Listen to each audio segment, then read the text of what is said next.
El libro de Salmos, capítulo 103, versículo del 10 al 14. ¿Trajo su Biblia? Muy bien, dice de esta manera: no ha hecho con nosotros conforme a nuestras iniquidades, ni nos ha pagado conforme a nuestros pecados, porque como la altura de los cielos sobre la tierra, engrandeció su misericordia sobre los que le temen. Cuanto está lejos el oriente del occidente, hizo alejar de nosotros nuestras rebeliones. Como el Padre se compadece de los hijos, se compadece Jehová de los que le temen, porque Él conoce nuestra condición, se acuerda de que somos polvo. El día de mañana se celebra el Día del Amor y la Amistad. ¿Cuántos lo saben? No, nadie sabe eso. Usted es pura Biblia, no nada de redes, nada de noticias. Usted es pura Biblia, pura prédica. El día de mañana se celebra el Día del Amor y la Amistad. Y me puse a investigar cómo fue que nació esta celebración. Me puse a investigar acerca de esto. Y me fui a lo que dice la historia. Y hay muchísimas versiones de cómo nació esta celebración. Y la que me pareció más acertada por varias situaciones, la que me pareció más acertada es esta, que dice que en el siglo III, un emperador prohibió, para ser exactos, el emperador Claudio prohibió o promulgó una ley que prohibía a los jóvenes casarse, que no se casaran. Y la razón por la cual prohibió este emperador a todos los jóvenes casarse era porque necesitaba soldados. Y él decía que un soldado tiene mejor desempeño en el campo de batalla cuando no tiene esposa, cuando no tiene hijos. Y por eso este hombre, el emperador Claudio, promulgó una ley en la cual prohibía a todos los jóvenes casarse. Como usted sabe, nunca los jóvenes hacen caso. Pues querían casarse y pues había un sacerdote, un cura, que tampoco estuvo a favor de esta ley. Y él de manera secreta empezó a casar a todos los enamorados.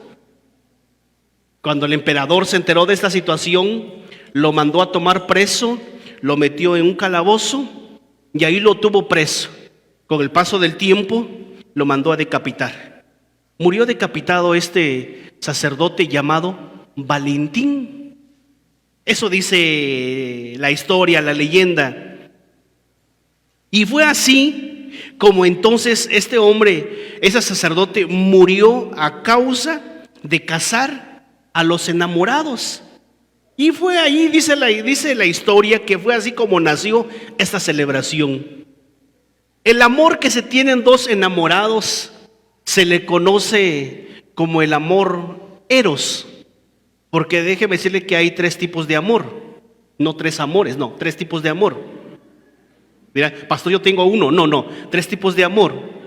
El amor eros es el amor que se tienen dos enamorados. El amor filial es otro tipo de amor, es el amor que se tiene hijo a padre, padre a hijo. Y el amor ágape es el amor que Dios tiene para con la humanidad, para con el ser humano. Son estos tres tipos de amor. Cuando nos referimos del amor eros, sabemos a lo que nos referimos. Y en cierta manera lo entendemos, ¿verdad? ¿O no es cierto? El amor eros, el amor de enamorados. Cuando nos referimos al amor el amor filial entre padres e hijos, hijos a padres, creo que lo entendemos. Porque todos tuvimos padre, también mamá, tuvimos mamá. Y sabemos lo que significa esa relación o ese afecto que se tiene entre padre e hijos. Pero cuando nos referimos al amor ágape, que es el amor entre Dios y el hombre, a veces ese tipo de amor nos cuesta entender cómo es. Nos cuesta comprender realmente cómo es ese amor. El amor de enamorados lo sabemos, bueno, quiero pensar. El amor filial también, pero el amor ágape a veces nos cuesta entender eso. Y ese es uno de los problemas que tenemos como cristianos, que no alcanzamos a comprender qué tan grande es el amor que Dios tiene para con nosotros. Nos cuesta comprender qué tan grande es el amor que Dios nos tiene. Y como muchas veces nos cuesta entender, por eso mismo nos cuesta tener una relación con Dios. Hay mucho cristiano, desafortunadamente, que no tiene una relación con Dios, sino tiene una religión. Porque su evangelio, mucho cristiano, su evangelio se basa en una serie de reglas. Para mucho cristiano el evangelio se basa en una serie de mandamientos. Para mucho cristiano el evangelio se basa en lo que el hombre tiene que hacer para tener una relación con Dios. Pero cuando entendemos verdaderamente cómo es el amor de Dios, nuestra relación con Dios cambia, mis hermanos. Cuando empezamos a comprender cuánto Dios nos ama, empezamos a tener una perspectiva o un concepto de Dios muy diferente muchas veces. Mis hermanos, el amor de Dios es mucho más grande de lo que usted y yo logremos entender en nuestra cabecita. El amor de Dios es mucho más grande que lo que usted y yo podamos comprender. A veces conocemos cuánto Dios nos ama, lo sabemos acá, pero no lo sabemos acá. Sabemos cuánto Dios nos ama acá, lo hemos leído, lo hemos escuchado, pero aún todavía ese conocimiento no ha bajado a nuestro corazón. O voy a usar una frase que muchas veces muchos predicadores usan: conocemos el amor de Dios, pero todavía el amor de Dios no se nos ha revelado a nuestra vida. Y pensamos que el evangelio es una serie de mandamientos, una serie de reglas. Y cuando vemos esas reglas y empezamos a trabajar por querer cumplir, porque pensamos que eso es el evangelio. No, mis hermanos, el evangelio es más que reglas. El evangelio es más que mandamientos. El evangelio es una relación personal con Dios. Pero la base de esa relación es el amor que Dios tiene para con cada uno de nosotros. Eso es el amor de Dios. Y a veces se nos olvida, a veces no entendemos eso. Y le voy a decir por qué. Porque muchas veces cuando atravesamos alguna situación difícil, muchas veces cuando llega la enfermedad, muchas veces cuando hay algún problema difícil, personal, familiar, laboral, vienen unos pensamientos a nuestra cabeza diciéndonos: ¿será acaso que Dios nos ama? Y empezamos a dudar del amor de Dios. Empezamos a dudar de cuánto Dios nos ama. Y decimos: sí, Dios me ama, pero lo tenemos acá. Pero cuando lo tenemos acá, vienen dificultades, vienen situaciones, y sabemos que Dios nos sigue amando. Mis hermanos, el amor de Dios es mucho más grande de lo que usted y yo podamos comprender. Porque a veces cuando viene alguna enfermedad, cuando viene alguna situación difícil, ¿sabe usted qué es lo primero que pensamos? Es que Dios me está castigando, es que Dios me mandó esta enfermedad. Y no es cierto, eso no dice la Biblia, eso no es el amor de Dios. Mire, en Santiago capítulo 1, versículo 16 y 17. Oiga lo que dice: amados hermanos míos, no erréis. Dice versículo 17: toda buena dádiva y todo don perfecto desciende de lo alto, del Padre de las luces, en el cual no hay mudanza ni sombra de variación. Versículo 17 dice: toda buena dádiva y todo don perfecto desciende de lo alto. O sea, todas las cosas buenas son las que Dios nos da, no son las cosas malas. Porque a veces cuando vienen las dificultades empezamos a dudar del amor de Dios. Decimos: no, es que bien merecido me lo tengo, porque yo hice esto, yo hice lo otro. No, esto es consecuencia de mi pecado.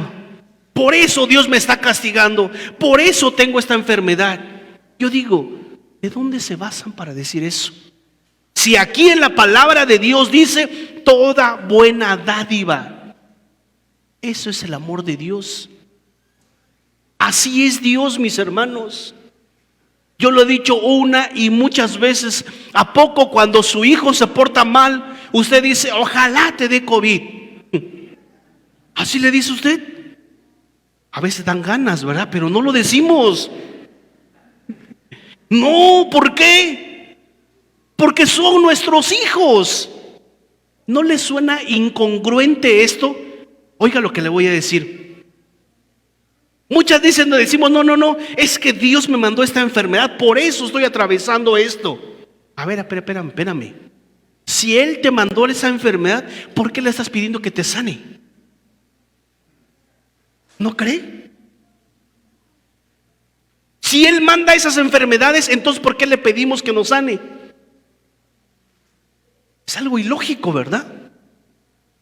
Pero mucho cristiano, yo no lo hago, pero me voy a incluir, sabe que es usted que siempre me incluyo.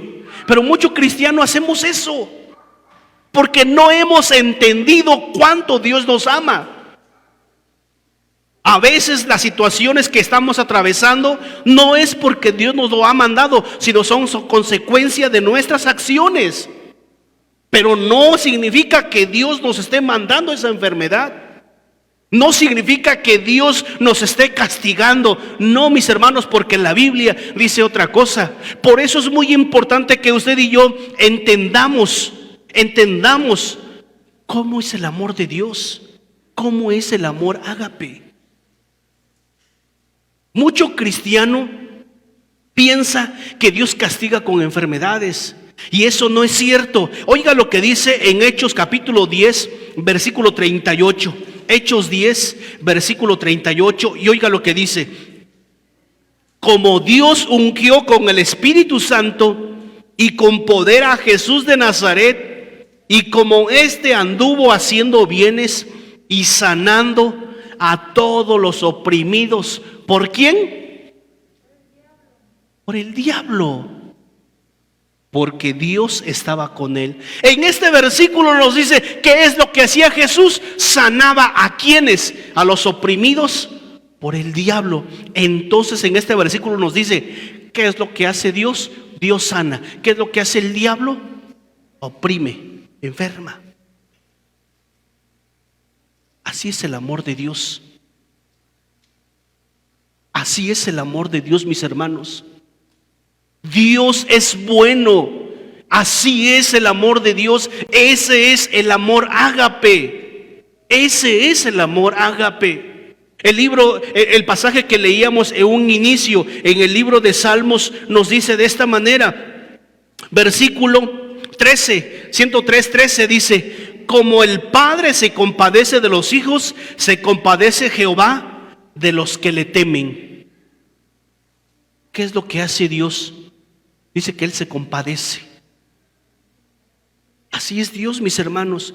¿Ve usted cómo es el amor de Dios? Pero a veces vienen pensamientos a nuestra cabecita diciendo: no, mira, estás enfermo porque Dios no te ama. Eso no crea esa mentira. Esa mentira es del diablo. Dios nos ama, mis hermanos. Dice Santiago que Él nos manda todas las cosas buenas que necesitamos. Así es Dios, mis hermanos. Y dice en Salmos que Él se compadece de nuestra debilidad. Él se compadece de nuestra vida. Así es el amor de Dios. Así que le invito a que quite de su cabecita esos pensamientos que dicen, no, no, es que Dios no te ama, por eso estás enfermo. No, mis hermanos, tenemos que fundamentar nuestra fe en el amor de Dios. El evangelio tiene que estar fundamentado en el amor de Dios. Y cuando empezamos a ver a Dios de esa manera, créame que el evangelio para nosotros ya no va a ser una carga, sino va a ser una bendición. Porque mucho cristiano, para ellos el evangelio es una carga. Dice, ay, es que nada más porque soy cristiano, pero si no, yo me bajo de la cruz y verán cómo les va a ir. No más porque soy cristiano, dice. No, el evangelio no es una carga, mis hermanos. Es una bendición conocer al Señor Jesucristo. Amén. Isaías capítulo 49. Isaías capítulo 49 dice de esta manera, 49 versículo 15: ¿se olvidará la mujer de lo que dio a luz para dejar de compadecerse del hijo de su vientre? Aunque olvide ella, yo nunca me olvidaré de ti. Dios por amor nos da todas las cosas buenas. Dios por amor nunca nos va a abandonar. Dios nunca nos va a dejar. A veces, cuando atravesamos momentos difíciles, en esos momentos oscuros en nuestras vidas, a veces por la misma situación que estamos atravesando, nos llegamos a sentir solos. Parece que todo mundo nos da la espalda. Parece que todas las puertas se nos cierran. Aquella persona en la cual usted y yo confiábamos que nos iba a apoyar, parece que todo mundo se pone de acuerdo para estar en nuestra contra. Y ahí esos momentos difíciles decimos, estoy solo. Volteamos a ver al cielo y parece que Dios nos ha abandonado. Pero ese sentimiento, mis hermanos, no está basado en la palabra de Dios. Ese sentimiento simple y sencillamente es puro sentimiento, porque la verdad dice, la palabra de Dios dice que Dios nunca nos va a dejar. Y aquí en Isaías 49 versículo 15 nos dice que aun cuando una madre se olvide de su hijo, el Señor dice, yo nunca me olvidaré de ti. No es que yo sea feminista, ni que esté en contra del machismo, no, por favor. Pero ¿a quién le duele más soltar a los hijos? ¿Al papá o a la mamá? El hijo tiene 30 años y la mamá le dice, mi nene, ¿no? Y más cuando ve que por ahí anda una filistea rondando a su hijo, le espanta, ¿no? A todos, la mamá. Y en cambio el papá dice, no, ya, a volar. La mamá es la que le cuesta un poquito cortar el cordón umbilical de los hijos. Por naturaleza, ¿a poco no? A la mamá. Sí, a menos que usted sea adoptado. No, no es cierto. No es cierto. Mira, ay, Dios me está hablando. No es cierto. No es cierto. Es broma. Pero sí, a la mamá es la que le cuesta. Porque la mamá dice, a este chamaco lo tuve 9 meses en mi vientre. Le cambié los pañales como para que se aparezca una incircuncisa y se lo lleve. No, ¿cómo? A la mamá es la que le cuesta más soltar a los hijos que al papá. Pero dice este versículo, por eso el Señor habla en Isaías versículo 15, 49 versículo 15, por eso se refiere a la mujer y dice, ¿se olvidará la mujer de la que dio a luz? O sea, es muy difícil que una madre abandone a sus hijos en las situaciones difíciles. Es muy difícil. Es más fácil que un papá lo haga, pero es más difícil que una madre lo haga. Pero dice este versículo, aun si una madre lo hiciera, ¿Qué dice el Señor? Yo nunca me olvidaré de ti. Así es el amor de Dios, mis hermanos. Así es el amor de Dios. Porque muchas veces pensamos que cuando estamos atravesando momentos difíciles, pensamos que Dios nos ha abandonado, que Dios nos ha dejado, nos portamos mal, hicimos esto, hicimos aquello, decimos, no, creo que Dios ya se cansó de mí. Yo le dije que no iba a hacer esto, ya llevo 7 veces haciéndolo, no, ya. Creo que Dios ya se hartó de mí. Creo que Dios ya me abandonó. ¿Qué dice este versículo? Aunque una madre se olvide de su hijo que dio a luz, yo nunca me olvidaré de ti. Ese es el amor de Dios, mis hermanos. Así es el amor de Dios. Por favor, acuérdate de esta palabra. En esos momentos en los cuales muchas veces estamos atravesando en el transcurso de la semana situaciones difíciles y pensamos que estamos solos. Le llamamos al pastor y el pastor pura playa. Le llamamos al líder y no tiene tiempo. Decimos, ¿y ahora? Déjame decirte, Dios nunca, dice que Él nunca nos va a abandonar. Acuérdate de esta palabra, mi hermano. Así es el amor de Dios. Así es el amor ágape. Así es el amor que nos tiene para con cada uno de nosotros. Porque a veces cuando nos congregamos constantemente, cuando oramos, leemos la Biblia, a veces ayunamos, tenemos una sana relación con los hermanos, decimos, Dios está conmigo. Pero cuando metemos la pata, cuando nos resbalamos, decimos, ya le falla otra vez al Señor. Creo que ahora sí ya me dejó el Señor. ¿En qué te basas para decir eso? Estoy diciendo que usted haga y deshaga con su vida. Por favor, no me malinterprete. No estoy diciendo eso. El problema es que cuando resbalamos, el diablo se aprovecha de eso, viene a bombardear nuestra vida, viene a bombardear nuestra mente, y tal parece que le creemos más al diablo que a Dios. Tal parece que le hacemos más caso a lo que dice el diablo que lo que Dios dice en su palabra. ¿Y qué dice Dios en su palabra? ¿Se olvidará la mujer de la que dio a luz para dejar de compadecerse del hijo de su vientre? Dice, aunque olvide ella, yo nunca me olvidaré de ti. ¿En qué momento Dios se va a olvidar de nosotros? Nunca. Nunca. Dile a la persona que está a tu lado, Dios nunca se va a olvidar de ti. Aunque yo me olvide, pero Dios nunca se va a olvidar de ti, dile. Dios nunca se va a olvidar de nosotros. En el Evangelio de San Juan dice que nuestra vida está en las manos de Dios. A veces cuando el Señor nos ve y resbalamos, chamaco pero ni modo que sáquenlo de acá. No.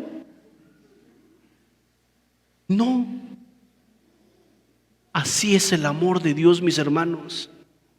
Así es el amor de Dios. Por favor, que nunca se nos olvide esto. Dios nunca nos va a dejar. En el libro de Salmos capítulo 27, versículo 10, oiga lo que dice: aunque mi padre y mi madre me dejaran, con todo Jehová me recogerá. Aunque tu papá y tu mamá te desherede porque ahora eres cristiano evangélico, hermano, aleluya, por lo que sea, Dios nunca te va a dejar. Amén. Dios nunca te va a dejar. ¿Qué madre deja a su hijo cuando está en una situación difícil? Una madre, es muy difícil que deje a su hijo. Es muy difícil. Irresponsable, flojo, no se baña, pero lo quiere. Una madre nunca va a abandonar a su hijo. Pero dice el libro de Salmos: aunque mi padre y mi madre me dejaran, con todo Jehová me recogerá. Así es, mis hermanos, así es el amor de Dios. Por eso yo les decía en un inicio, nuestra relación con Dios debe estar fundamentada en el amor. Nuestra relación con Dios no debe estar fundamentada en una serie de reglas, de mandamientos. No tiene que estar fundamentada en eso, porque si nuestra relación con Dios está fundamentada en una serie de reglas, dígame, ¿quién cumple toda la ley? Ninguno. Entonces, ¿se imagina usted? Si nuestra relación está fundamentada en eso. A ver, se lo voy a poner algo práctico. Como papás, a nuestros hijos conforme van creciendo le dejamos ciertas responsabilidades en la casa. Bueno, tiene que ser así. ¿Qué pasa si su hijo, usted le dice, ¿sabes qué? Quiero tu cama bien acomodada, siempre. Y usted llega una tarde y parece que una gallina se fue allí a poner sus huevitos por todo amontonado.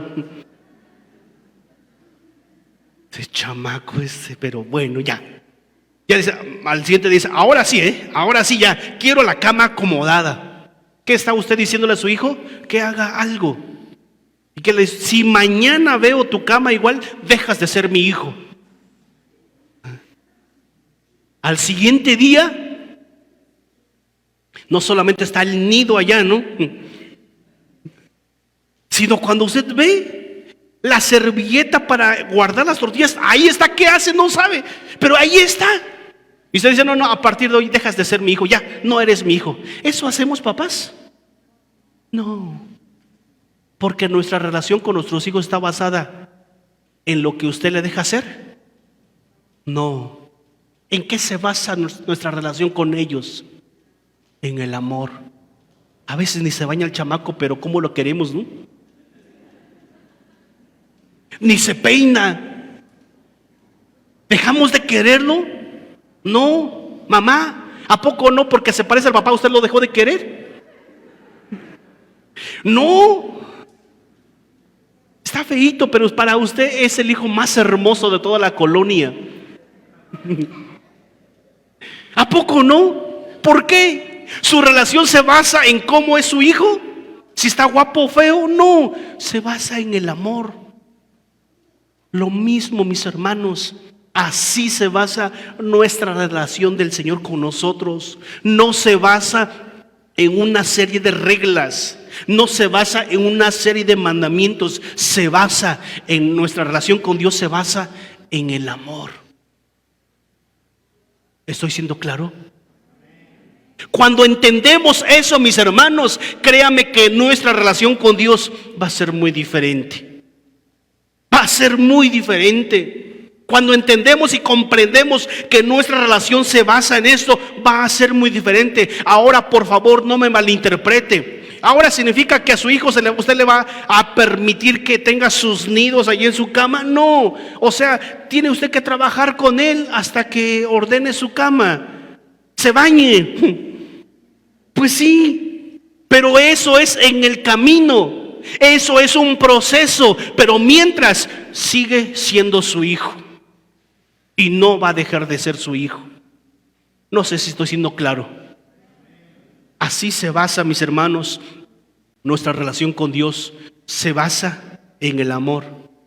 Y Él por amor nunca nos va a abandonar.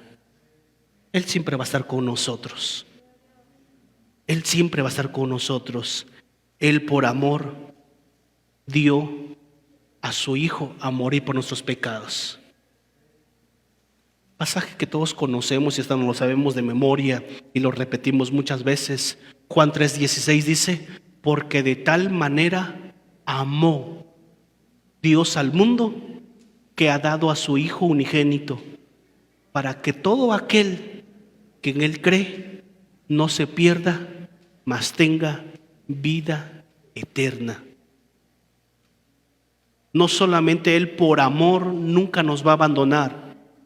No solamente Él por amor, mis hermanos, nos va a dar cosas buenas, sino Él por amor nos da vida eterna. nos ofrece vida eterna por amor. Por nuestras obras no por nuestras obras. Primera carta de Juan, capítulo 4, versículo 19. Oiga lo que dice primera carta de Juan, capítulo 4, versículo 19. Vamos a leer versículo 10 y luego leemos el versículo 19. Dice: en esto consiste el amor, no en que nosotros hayamos amado a Dios, sino en que Él nos amó a nosotros y envió a su Hijo en propiciación por nuestros pecados. Versículo 19: nosotros le amamos a Él porque Él nos amó primero. Antes de que usted y yo conociéramos al Señor, Él ya nos amaba. Antes de que ustedes y yo le entregáramos nuestra vida a Cristo, Él ya nos amaba. Antes de que usted y yo le conociéramos al Señor, ¿qué pensábamos del Evangelio? Le voy a decir unas cosas de lo que yo pensaba. Antes de conocer a Cristo, yo veía a los cristianos y decía: les lavaron el cerebro. Yo nunca voy a ser como ellos, decía yo. Y mire dónde estoy. Por eso cuando alguien me dice: no, yo no voy a cambiar de religión, digo: ay, por favor. Yo decía: nunca voy a ser como ellos. Les lavaron el cerebro. Yo decía: esos cristianos son unos ignorantes porque no leen. Bueno, algunos no leen, ¿no? Pero yo decía: no leen. Qué tan fácil los engañan. Y decía otras cosas más que ya no puedo decir porque ya no pronuncio esas palabras. Pero es lo que yo pensaba. Pero cuando yo pensaba y hablaba todo eso, Dios ya me amaba. Dios ya me amaba. Me imagino que Dios me veía y se empezaba a reír. Y me decía: ay, en el 2022 vas a estar allí de pastoreando. ¿Se imagina usted? Porque así es el amor de Dios. Antes de que usted y yo amáramos, le amáramos, dice que Él ya nos amaba. Por eso ofreció a su Hijo. Por eso nos dio a su Hijo, para que Él fuera a morir por nuestros pecados. Porque por causa de nuestros pecados tú y yo merecemos el infierno. Por causa de lo que hablamos, de lo que pensamos, de lo que hacemos, merecemos el infierno. Porque dice la Biblia que la paga del pecado es muerte. O sea, por un pecado mínimo, el ser humano merece la muerte. Usted y yo íbamos camino al infierno. Tú me dirás: pastor, yo no le hago daño a nadie, pero por simplemente decir una mentira, pensar mal, es pecado delante de Dios y merecemos el infierno. Pero por eso mismo vino a morir Jesús en nuestro lugar, por nuestros pecados. Porque lo que tú y yo merecíamos, Él cargó con nuestros pecados. ¿Y sabe por qué? Por amor. Por amor. Cuando al Señor Jesús lo estaban hiriendo, le estaban dando latigazos. ¿Se imagina usted los dolores que Él estaba sufriendo, que Él estaba atravesando? Cuando lo hicieron cargar la cruz, aún sin fuerzas, lo hicieron cargar la cruz. Cargó la cruz hasta el lugar donde lo iban a crucificar. Tiraron la cruz, pusieron el cuerpo de Jesús sobre la cruz y empezaron a clavar sus manos. ¿Se imagina usted qué dolores estaba Él atravesando? Él pudo simple y sencillamente decir una palabra. Me imagino que había millones y millones de ángeles alrededor de Él, esperando solamente que Él pidiera la ayuda. Intervenían. Me imagino que los ángeles estaban ahí esperando nada más que Jesús pronunciara una palabra, dándoles permiso, y ellos intervenían. Veían el dolor de Jesús en la cruz, veían cómo estaba sangrando, desangrando, veían cómo estaba agonizando, Y los ángeles ahí estaban ahí esperando nada más el momento de que solamente Jesús pronunciara una ayuda, digo una palabra pidiendo ayuda, y ellos intervenir. Estaban ahí, pero Jesús nunca lo hizo. Lo pudo haber hecho, pero ¿sabe usted por qué no lo hizo? Por amor. Porque Él nos veía o nos tenía en su corazón a usted y a mí, que a veces somos necios, testarudos, orgullosos. A veces no queremos obedecer, y la única forma de librarnos del infierno era que Él muriera en una cruz. Esa era la única manera. Por eso soportó todo lo que soportó por amor a nosotros. Isaías 53 dice de esta manera: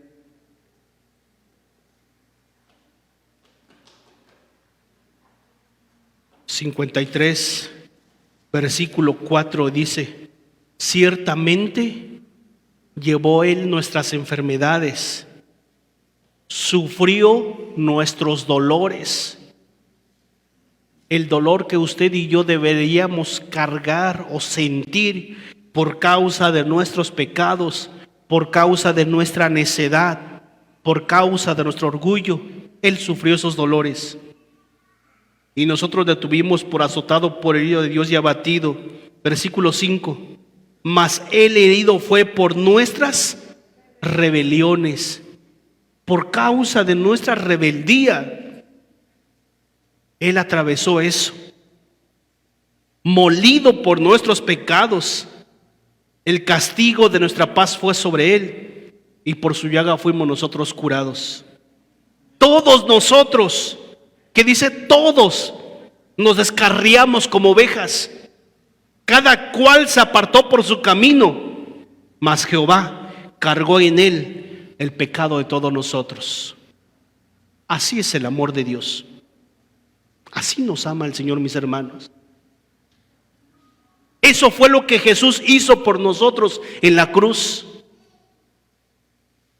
¿Qué fue lo que lo sostuvo a Él en la cruz? El amor por nosotros. Porque Él nos ama. Por eso vamos a participar en esta noche de la Santa Cena. Y cuando usted y yo participamos de la Santa Cena, ¿sabe usted qué significa? Cuando usted y yo participamos de la Santa Cena, muchas veces hemos escuchado que cuando se participa de la Santa Cena, se dice: no ponte a cuentas con el Señor, porque si participas del Señor de la Santa Cena de manera indigna, juicio acarreas para tu vida. Y cuando pensamos eso decimos: ¿y ahora? Ya le pedí perdón a mi papá, a mi mamá, a mi abuelo, todo, y creo que ya estoy bien. No, pero por si acaso, y en lugar de que la Santa Cena sea un momento para entender y comprender el amor de Dios, nos llenamos de temor, de miedo. Cuando escuchamos la Santa Cena, en lugar de que sea una bendición para nuestras vidas, nos llenamos de temor, de miedo. Y decimos: no, mejor no participo, porque si no, ¿qué tal si juicio acarreo para mi vida? Es que no hemos entendido el amor de Dios. Es que no hemos comprendido cuánto Dios nos ama. La Santa Cena tiene que ser un momento para reconocer el amor de Dios. La Santa Cena tiene que ser un momento de celebración, un momento de fiesta, un momento de agradecimiento a Dios. Porque gracias a que Él fue a la cruz, tú y yo estamos aquí delante de su presencia. Gracias a que Él fue a la cruz y murió por nuestros pecados, tú y yo ya no vamos a ir al infierno. El pan, el elemento de la Santa Cena, significa el cuerpo de nuestro Señor Jesucristo, que fue maltratado por amor a nosotros. Eso representa el pan, el elemento de la Santa Cena, y la copa representa o simboliza la sangre que nuestro Señor Jesucristo derramó en la cruz por nosotros. Por eso cuando participamos de la Santa Cena decimos: Señor, gracias. No lo merezco. No merezco que hubiera sido la cruz por mí. A veces soy necio, testarudo, no entiendo, me cuesta. Pero gracias, Señor, de que fuiste a la cruz por mí. Ahora puedo estar delante de tu presencia. Eso simboliza la Santa Cena. Es un momento para agradecerle al Señor. Es un momento para estar agradecido con Él por todo lo que Él ha hecho en nuestras vidas. Porque nadie es digno de estar en la presencia del Señor. Nadie. Pero es por su gracia, por su misericordia, por su amor que estamos delante de Él. Es por su amor. Así que, mis hermanos, en esta noche vamos a participar de la Santa Cena. Pero antes quiero que se ponga de pie.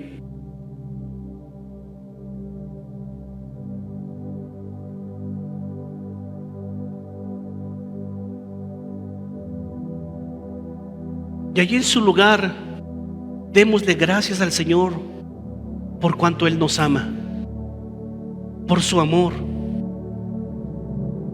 Él nos ama, mis hermanos. Y creo que es un momento para reconocer su amor. Es un momento para agradecerle a Él por todo el amor que Él nos ha dado. Es un momento para que le agradezcamos a Dios por todo lo que Él hizo por nosotros en la cruz. Y no solamente en la cruz, creo que diariamente lo está haciendo por nosotros. Es un momento para agradecerle a Él. ¿Por qué no ahí en su lugar levanta sus manos, cierre sus ojos? Esto para que no se distraiga usted y su oración sea entre usted y Dios.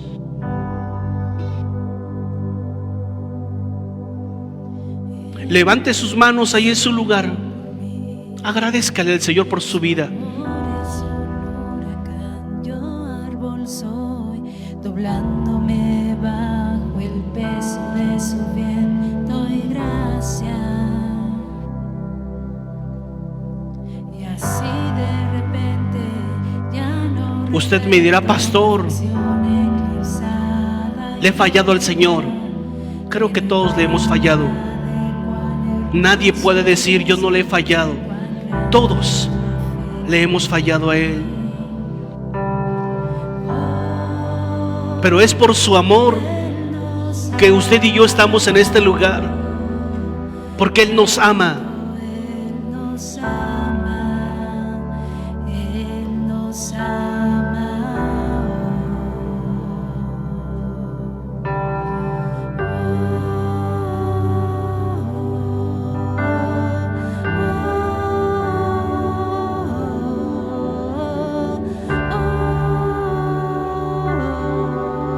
Dele gracias al Señor por todo lo que Él hizo por ti, por todo lo que hizo por tu vida, por todo lo que ha hecho y por todo lo que aún va a seguir haciendo.